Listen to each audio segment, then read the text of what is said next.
মানুষ কর্ম করে। আমি বারংবার বলি যে ফলের আশা করবেন না। তাও মানুষ কোথাও না কোথাও নিজের কর্মের বদলে কোনো না কোনো ফলের আশা অবশ্যই রাখেন। কখনো তিনি সফল হন, কখনো অসফল। সেই জন্যই আমি বলি যে ফলের আশা কখনো রাখবেন না, কারণ সাফল্য বা অসফলতা মনের মধ্যে রাখলে কখনো কোনো লাভ হয় না।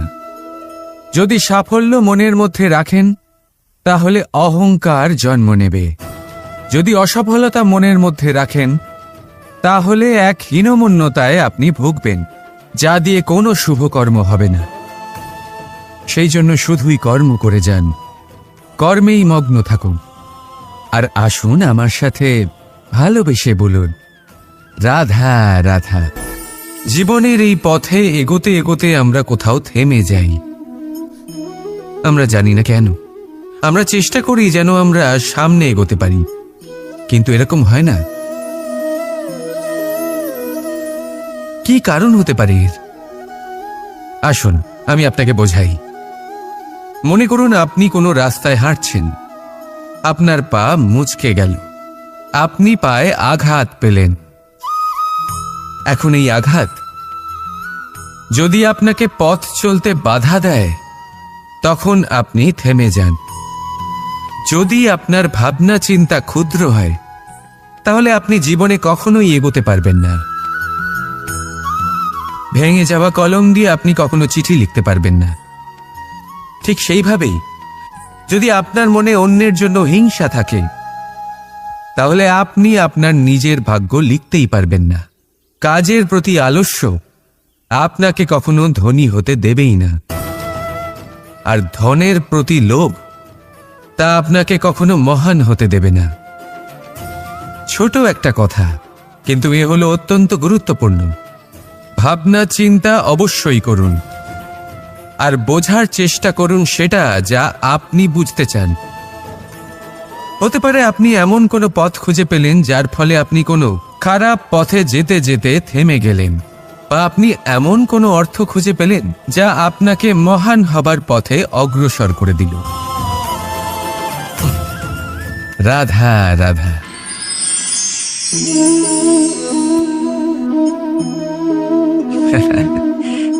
আপনি হয়তো ভাবছেন আমি কি করছিটা কি। আজ আমি ভাবলাম যে রান্না করতে একটু সাহায্যই করে দিই, তাই চাল বেছে দিচ্ছিলাম। ভেবেছিলাম এই কাজটা অত্যন্ত কঠিন হবে। না, সহস্র ভালো চালের মধ্যে থেকে দুটো কাকুর বাছা শুধুমাত্র অভ্যেসের ব্যাপার। বাস্তবে কঠিন কাজ আর শিল্পকলা সেটাই যেখানে কয়েক হাজার কাকরের মধ্যে থেকে একটা রত্ন বের করতে হয়। এবারের সারমর্ম কি হতে পারে? সারমর্ম হলো এটাই, বড় তিনি হন না যিনি মানুষের মধ্যে খামতি বের করেন। মাহাত্ম্য তাতেই, শ্রেষ্ঠত্ব তাতেই যা অন্যের ভেতরে থাকা ভালো গুণগুলি বের করে তার সম্মুখে, এই সংসারের সম্মুখে প্রস্তুত করতে পারেন। আসুন আমার সাথে ভালোবেসে বলুন, রাধা রাধা। কোনো ব্যক্তির নির্মাণ হয় কিভাবে?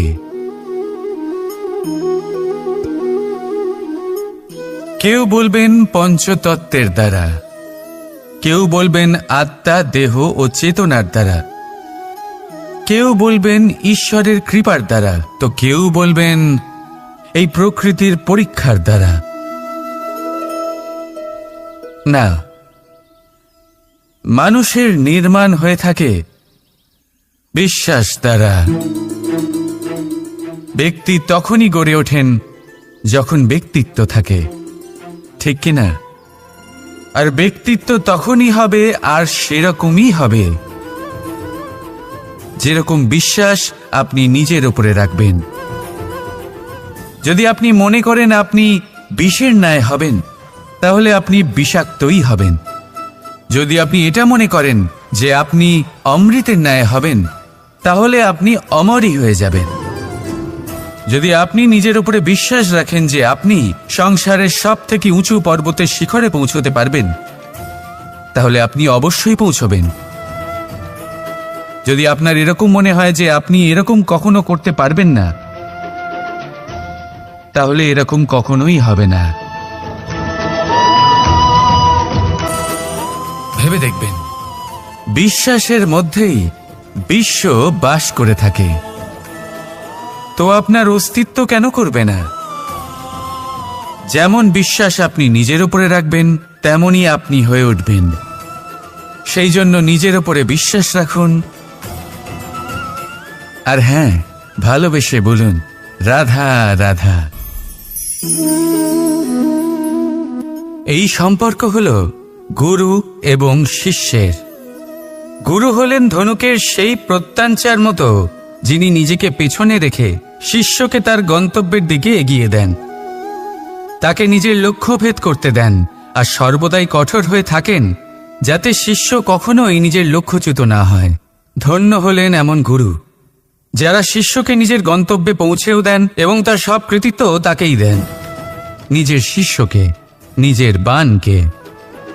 তাহলে আপনারা চিরকাল এরকম গুরুকে মনে রাখবেন, সর্বদা তাদের সম্মান করবেন, সর্বদা তাদের ভালোবাসবেন, কখনো জীবনে পিছিয়ে পড়বেন না আপনি। আসুন আমার সাথে ভালোবেসে বলুন রাধা রাধা। আপনি কি কখনো কোনো উঁচু পর্বতের শিখরে পৌঁছতে পেরেছেন? যদি পৌঁছে থাকেন বা যদি আপনি কোনো উঁচু পর্বতের শিখরে যান, তাহলে ভালো করে দেখবেন, আপনি যত উঁচুতে অগ্রসর হতে থাকবেন, আস্তে আস্তে সমস্ত বনস্পতি বিলুপ্ত হতে থাকে। তারপরে সমস্ত গাছপালা, পশু পাখি সব বিলুপ্ত হতে থাকে। শেষ পর্যন্ত সেই শিখরে থেকে যায় শুধুমাত্র শান্তি, নীরবতা। আমাদের মানুষের সাথেও এটাই হয়।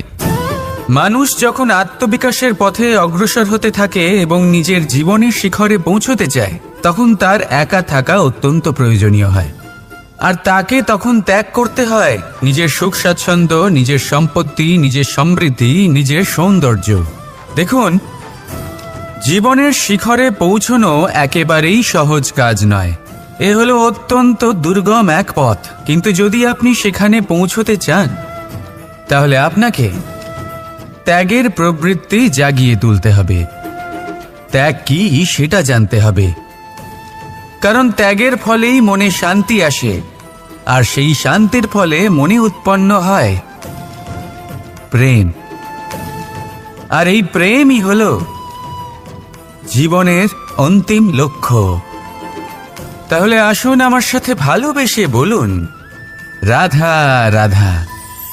মানুষ নিজের জীবনে ঈশ্বরকে খুব মান্য করে, ওনার জন্য কি না করে, ভিন্ন ভিন্ন নামে তাকে স্মরণ করে, তাকে পুজো করে, তার আরাধনা করে। সে জানে যে ঈশ্বর তাকে শক্তি অবশ্যই দেবেন, তাকে সাহায্য অবশ্যই করবেন। কিন্তু যখন প্রশ্ন আসে গুরু এবং ঈশ্বরের, তখন গুরুর মান কখনো কম হওয়া উচিত নয়। কারণ সত্যি বলতে কি, গুরুই হলেন সেই সিঁড়ি যা বেয়ে আপনি ঈশ্বরের কাছে পৌঁছনোর পথ খুঁজে পাবেন। সেই পথ আপনি গুরুর থেকেই পাবেন। গুরু না থাকলে আপনি কখনো ঈশ্বর লাভ করতেই পারবেন না। আর জীবনে অনেক সময় লক্ষ্যের থেকেও অনেক বেশি গুরুত্বপূর্ণ হলো পথ। তাই এই পথের সম্মান করতে শিখুন, অর্থাৎ গুরুকে সম্মান করতে শিখুন, কারণ গুরুই হলেন পরমেশ্বর। তাহলে আসুন আর আমার সাথে ভালোবেসে বলুন রাধা রাধা।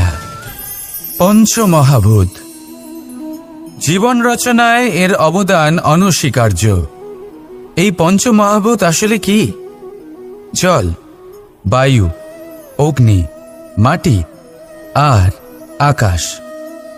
এবার শুধুমাত্র জীবন রচনায় এর অবদান আছে তা নয়, শুধু শরীর রচনাতে এর যোগদান আছে তা নয়, বরং এরা হলো আমাদের জীবনের সবথেকে বড় শিক্ষক। এবার আপনারা সকলে চমকে যাবেন, হয়তো আপনারা এই দৃষ্টিভঙ্গি দিয়ে কখনো দেখেননি। আমি আজ আপনাদের বোঝাবো। এদের মধ্যে সবথেকে বড় তত্ত্ব জল। এ আমাদের কি শেখাচ্ছে? এই জল, এর নামই হলো জল, কিন্তু এ কখনোই আমাদের জ্বালায় না, আমাদের জ্বলনের কারণ হয় না। তাহলে কি করে? আমাদের তৃষ্ণা মেটায়, আমাদের শীতলতা প্রদান করে, জীবন দান করে। এর দ্বারা আমরা কি শিক্ষা লাভ করি? যে আপনার উৎপত্তি যেখান থেকেই হোক না কেন, আপনি যেখানেই জন্মগ্রহণ করুন না কেন, আপনার কর্ম সর্বদা শ্রেষ্ঠ হওয়া উচিত। আপনি জলকে যে কোনো পাত্রে রাখুন না কেন, সে সেই অনুসারেই নিজের আকার ধারণ করে নেয়। এর দ্বারা আমরা কি শিক্ষা পাই? এই শিক্ষাই পাই যে যে কোনো পরিস্থিতিতেই নিজেদের মানিয়ে নিতে হবে, নিজেকে সেরকম করে নিতে হবে। যে দেশেই থাকি না কেন, যে স্থানেই থাকি না কেন, যে পরিস্থিতিতেই থাকি না কেন, যে ব্যক্তির সাথেই থাকি না কেন, আমাদের সুখময় হয়ে জীবন অতিবাহিত করা উচিত। দেখুন, আমাদের কত বড় একটা শিক্ষা দিল এই জল, যা আমরা কোনোদিন দেখতেই পাইনি। নিজেকে জলের মতোই করে তুলুন। সুখের ধারায় স্বাচ্ছন্দ্যে প্রবাহমান হতে থাকবেন আপনি। নিজের আকারকে ভেঙে ফেলুন, নিজের সীমা লঙ্ঘন করুন।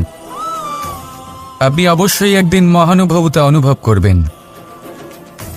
তাহলে আসুন আর আমার সাথে ভালোবেসে বলুন, রাধা রাধা। আপনি কখনো কোনো পর্বতে চড়েছেন? কথায় আছে, যখন আমরা পর্বতারোহণ করি, ওপরে ওঠার সময় দুর্ঘটনার সম্ভাবনা কিছুটা কমে যায়। সেখানেই যখন পর্বত থেকে নিচে নামি, তখন দুর্ঘটনার সম্ভাবনা অত্যন্ত বৃদ্ধি পায়। অর্থাৎ নামার সময় আমাদের আরও ভারসাম্য বজায় রাখতে হয়, আরও সাবধানে থাকতে হয়, অর্থাৎ বিবেককে জাগিয়ে রাখতে হয়। এবার জীবনেও সাফল্যের পর্বত আরোহণের সাথে এটাই হয়। যখন আমরা সাফল্যের পর্বত আরোহণ করতে থাকি, তখন এমনি আমাদের লক্ষ্য আমাদের গন্তব্যের দিকে থাকে। আমরা নিরন্তর পরিশ্রম করি, চেষ্টা করতে থাকি, আমাদের মধ্যে সেই উৎসাহ থাকে, সেই সাহস থাকে। কিন্তু একটা কথা সত্যি, সমস্ত আরোহণের পরে অবরোহণ থাকে। আর এই অবরোহণই থাকে যেখানে বেশিরভাগ মানুষ নিজের ভারসাম্য বজায় রাখতে পারেন না, আর সেইখানেই ভেঙে পড়েন। তাই জীবনে যদি সাফল্যের শিখরে পৌঁছতে চান, তাহলে আপনাকে নিরন্তর প্রয়াস করতে হবে, সংঘর্ষ করতে হবে, পরিশ্রম করতে হবে, আর নিজের লক্ষ্যের দিকে একাগ্রতা কেন্দ্রীভূত করতে হবে। তাহলে আপনি নিজের লক্ষ্য অবশ্যই পাবেন। কিন্তু যখন অবরোহণের সময় আসবে, যা নিশ্চিত রূপে আসবেই, তখন আপনাকে সংঘর্ষ করতেই হবে, ধৈর্য ধরতেই হবে, সাবধানে থাকতেই হবে, ভারসাম্য বজায় রাখতেই হবে। এটা হলো অত্যন্ত আবশ্যক, কারণ পরবর্তী সাফল্যের শিখরে আপনাকে পৌঁছতেই হবে, আর তার জন্য আপনাকে সুরক্ষিতভাবে অবরোহণ করতেই হবে। ঠিক কিনা? আসুন আর আমার সাথে ভালোবেসে বলুন, রাধা রাধা। যখনই কোনো ঘূর্ণিঝড় আসে, কোনো প্রলয় আসে, তখন দেখবেন তা কত বৃহৎ প্রভাব ফেলে, কত বড় বিনাশ ঘটায়, বিধ্বংস সৃষ্টি করে। যখন বন্যা আসে, তখন কত গভীর প্রভাব ফেলে, কত সর্বনাশ ঘটায়। নদীর পাড়ও ভেঙে বয়ে নিয়ে যায়। সেখানে কোনো গাছকে দেখুন, শান্তভাবে দাঁড়িয়ে থাকে, চুপ করে, আর নিজের কাজ করে, ছায়া প্রদান করে, ফল প্রদান করে, কোনো শব্দ না করেই নীরবে কর্ম করে। যদি নদীর কথা বলি, নদী যখন বয়ে চলে, খেতে জল প্রদান করে, বনস্পতিদের প্রাণ প্রদান করে, আমাদের পানীয় জল দেয়। এত মহান কাজ করে কোনো শব্দ না করে, নীরবতার সাথে। এ হলো এক শিক্ষা, যে এই সংসারে যারাই মহান কর্ম করেন, তারাই নীরব থেকে সেই কর্ম করতে থাকেন। কারণ ওনারা জানেন যে গুরুত্বপূর্ণ প্রচার নয়, বরং কর্ম। আর যারা রুদ্রের সাথে থাকেন, কোলাহল করেন, তারা শুধুমাত্র ধ্বংসই করেন। এবার আপনি মৌন থেকে শুধুমাত্র কর্ম করে মহান হতে চান, নাকি রুদ্রের সাথে থেকে বিধ্বংস ঘটাতে চান? সিদ্ধান্ত আপনারই। আসুন আর আমার সাথে ভালোবেসে বলুন, রাধা রাধা। মন্থন। আমরা সবাই এটাই জানি যে অমৃত পাওয়ার জন্য সমুদ্র মন্থন করা হয়েছিল, কিন্তু এর পিছনে যে মহান উদ্দেশ্য ছিল, তা বেশিরভাগ লোকই বোঝে না। আজ সেই মহান উদ্দেশ্য আমি আপনাদের বুঝিয়ে বলছি। আমাদের জীবনে এই অমৃত লাভ করার জন্য পথপ্রদর্শক হয় মন্থন। তারপরে আমরা করি প্রতিজ্ঞা, তারপর নিই প্রস্তুতি, যেটা দেবতারা আর অসুরেরা একসাথে করেছিলেন। তারপর আমরা করি চেষ্টা। বাসুকীর মুখ থেকে বিশ্বশ্বাস নির্গত হওয়া এটা প্রারম্ভিক বাধা হয়ে দাঁড়িয়েছিল। তবুও আমাদের লক্ষ্য দৃঢ় ছিল।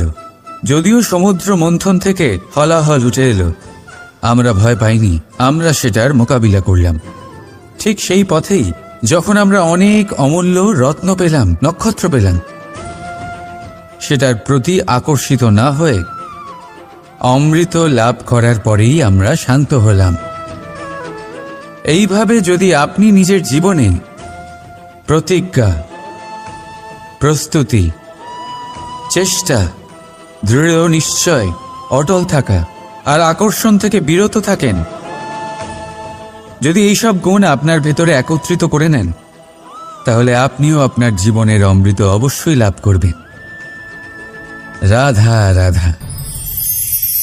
চিন্তা। সবাই বলে চিন্তা করা উচিত নয়, কিন্তু চিন্তা সবাই করে। যিনি বৃদ্ধ ব্যক্তি হন, তিনি নিজের অতীতের সাথে বর্তমানের তুলনা করে চিন্তিত থাকেন। একজন যুবক ব্যক্তি ভবিষ্যতের বিষয় চিন্তা করে, নিজের লক্ষ্য কিভাবে পূরণ করা যায় সেই চিন্তায় মগ্ন থাকে। শুধু একজন বালকের না তো তার ভবিষ্যতের চিন্তা থাকে আর না অতীতের দুঃখ থাকে। আর এরকম কেন? কারণ সে শুধুমাত্র বর্তমান নিয়ে ভাবে, আর তাই সে সব থেকে বেশি সুখী। তাই মনে রাখবেন, যদি আপনি আপনার বর্তমানের বিষয়ে ভাবেন, তাতে বাঁচেন, সেটাকে ঠিক রাখেন এবং সেটাকে আরো ভালো করে তোলেন, তাহলে আপনার অতীত আর আপনার ভবিষ্যৎ আপনা থেকেই ঠিক হয়ে যাবে। আসুন আমার সাথে ভালোবেসে বলুন, রাধা রাধা। সংসারে সব থেকে বড়, সব থেকে মহান কোন প্রাণী? এবার আপনাদের মধ্যে কেউ বলবে মানুষ, কেউ বলবে সিংহ, আর কেউ বলবে হস্তি। কিন্তু না, সংসারে সবচেয়ে মহান প্রাণী হলো বৃক্ষ। সেই বৃক্ষ যা আমাদের আহার করতে ফল দেয়, বাঁচার জন্য প্রাণ বায়ু দেয়, গরমে শীতল ছায়া দেয়, আর শুকিয়ে যাওয়ার পরও আমাদের জ্বালানোর জন্য কাঠ দিয়ে যায়। এবার আপনারা হয়তো ভাবছেন, আমি হঠাৎ বৃক্ষের গুণগান কেন গেয়ে চলেছি? আমার বলার উদ্দেশ্য ওই বৃক্ষের অনেক গভীরে, সেই বীজকে নিয়ে, যা আপনাকে না ফল দেয়, না ছায়া, আর না কাঠ। শুধু ভিজে মাটির নিচে সে লড়াই করতে থাকে, অঙ্কুরিত হয় মাটির নিচে একটি বৃক্ষকে আকার দেওয়ার জন্য। প্রদীপ কি?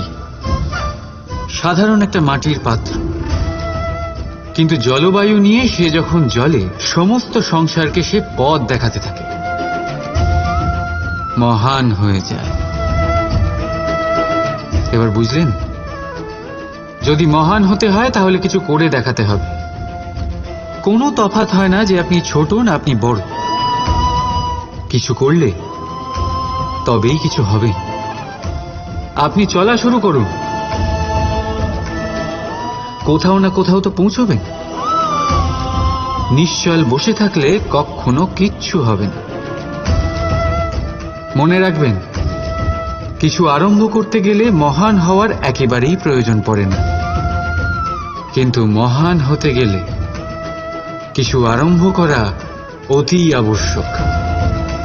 রাধা রাধা।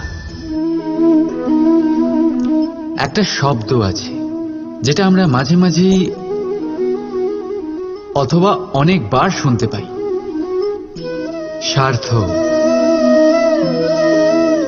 ওই ব্যক্তি স্বার্থপর, সে স্বার্থের জন্য খারাপ কাজ করে ফেলেছে, ইত্যাদি ইত্যাদি। সত্যি কথা বলতে কি, সংসার স্বার্থকে পাপ ভাবতে শুরু করেছে। কিন্তু স্বার্থ কি সত্যি ক্ষতিকর? না। স্বার্থ কথাটা এসেছে স্ব থেকে, অর্থাৎ স্বয়ং থেকে। মানে যে কর্মে শুধু স্বয়ংয়ের অর্থ আছে, শুধু স্বয়ংয়ের কোনো লাভ আছে, সেটাই স্বার্থ। এবার প্রশ্ন এটাই হলো যে আপনার স্বটা কি। যদি আপনার স্বতে কেবল আপনি থাকেন তাহলে আপনি অবশ্যই স্বার্থপর। যদি আপনার স্বতে পরিবার থাকে তাহলে আপনি পারিবারিক। যদি আপনার স্বতে অন্য লোক থাকে তাহলে আপনি পরোপকারী। আর যদি আপনার স্বতে এই সংসার থাকে তাহলে আপনি পরমার্থী। তাহলে নিজের স্বার্থ থেকে দূরে যাবেন না, সেটার বিস্তার করুন। নিজের অস্তিত্বের বিস্তার করলে এই স্বার্থ নিজেই পরমার্থে পরিণত হবে। রাধা রাধা। আমি আপনাদের বলেছিলাম যে সংসারের সবথেকে বড় অস্ত্র আর সবথেকে বড় সম্বল হলো বন্ধুত্ব। কিন্তু এই বন্ধুত্ব কেমন হওয়া উচিত? বন্ধুত্ব হওয়া উচিত দুধে মেশানো জলের মতো। কিভাবে? দুধে যখন জল মেশানো হয় তখন সেই জল নিজেই দুধে পরিণত হয়। এবার ভাবুন, দুধের সাথে বন্ধুত্ব করে জলের গুরুত্ব কেমন বেড়ে গেল। তবে এখানেই কিন্তু এই গল্পের শেষ নয়। যখন দুধকে গরম করা হয় তখন জল নিজের বন্ধুত্ব পালন করে। জল নিজে আগে সেটার তাপ নেয়, নিজের অস্তিত্বকে বাষ্পে রূপান্তরিত করে আর দুধকে বাঁচিয়ে নেয়। আর তারপর জল বাষ্প হয়ে গেলে দুধ ফুটতে থাকে, সে পাত্র থেকে বেরিয়ে উপচে পড়ে। আর শান্ত তখনই হয় যখন তাতে আবার জল মেশানো হয়। অর্থাৎ বন্ধুত্ব সেটাই যা বন্ধুর অস্তিত্বকে বিস্তার করে। বন্ধুত্ব সেটাই যা বন্ধুর জন্য নিজের অস্তিত্ব জ্বালিয়ে দেয়। বন্ধুত্ব সেটাই যাতে সুখ আর দুঃখ দুটোই বন্ধুত্বের সাথে যুক্ত। তাহলে এমন বন্ধুত্ব করো যার সামনে কুবেরের ধনও কম পড়ে যায়। রাধা রাধা। ভুল আর মানুষ, এই দুইয়ের সম্পর্ক অবিচ্ছেদ্য। যেমন ডানা আর পক্ষী, যেমন ধারা আর নদী। যদি ভুল মানুষের স্বভাবের এক গুরুত্বপূর্ণ অংশ হয় তাহলে ভাবুন, এতে লজ্জা কিসের? এতে লজ্জিত হওয়ার কিছু নেই।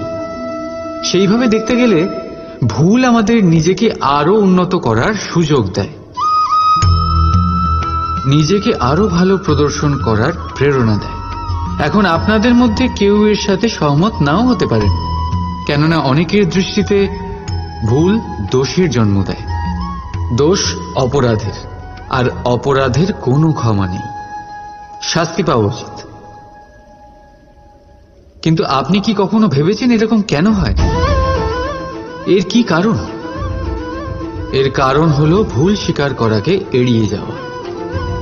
যদি আপনি কোনো ভুল করে স্বীকার না করেন তবে সেই ভুল দোষে পরিণত হয়, আর দোষ অপরাধে। তবে মনে রাখবেন, নিজের ভুল স্বীকার করা সেই ভুল সংশোধন করার পথে প্রথম পদক্ষেপ হয়ে দাঁড়ায়। আর সর্বদা মনে রাখবেন, অপরাধ হলো সেটাই সময় মতো নিজের ভুল স্বীকার না করা। রাধা রাধা। ধর্মরথের 4টি অশ্ব চালানোর জন্য যিনি সারথি হবেন তার যে 4টি গুণ থাকা প্রয়োজন, সেই সমস্ত গুণ অর্জুনের মধ্যে উপস্থিত রয়েছে। কর্মের শক্তি রয়েছে, ধর্মের প্রতি আসক্তি রয়েছে, জ্ঞানের অভিব্যক্তি রয়েছে এবং সমর্পণের ভক্তি রয়েছে। নিশ্চিত রূপে ধর্মরথে সারথি হবার জন্য অর্জুনই সব থেকে যোগ্য। আর ও শুধুমাত্র দ্রৌপদীর স্বামীই হবে না, ইতিহাসে কুরুবংশের রাজকুমার বা ইন্দ্রপুত্রের নামেই শুধু পরিচিত হবে না, বরং অর্জুনই স্বয়ং ইতিহাস রচনা করবে। অর্জুনই হবে কৃষ্ণ সারথি। যত্র যোগেশ্বর কৃষ্ণ তত্র পার্থ ধনুর্ধর। তাহলে আসুন আর আমার সাথে ভালোবেসে বলুন, রাধা রাধা।